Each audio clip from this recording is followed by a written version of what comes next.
രാഷ്ട്രപതിയുടെ ഹെലികോപ്റ്റർ തള്ളിമാറ്റിയ സംഭവത്തിൽ ഉദ്യോഗസ്ഥർക്കെതിരെ നടപടിയുണ്ടായേക്കില്ല. ടയർ താഴ്ന്നത് സുരക്ഷാ വീഴ്ചയല്ലെന്നാണ് ആഭ്യന്തര വകുപ്പിന്റെ നിലപാട്.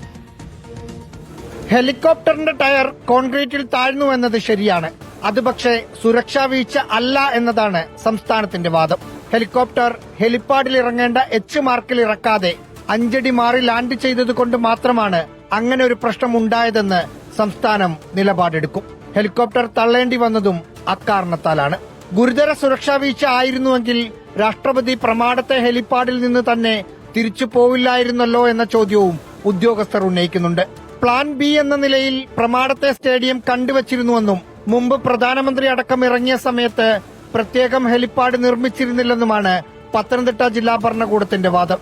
വ്യോമസേന ഉദ്യോഗസ്ഥർ നിർദ്ദേശിച്ചപ്പോൾ 12 മണിക്കൂർ കൊണ്ട് 3 ഹെലിപ്പാഡുകൾ നിർമ്മിക്കാൻ കഴിഞ്ഞത് നേട്ടമായും പറയുന്നു.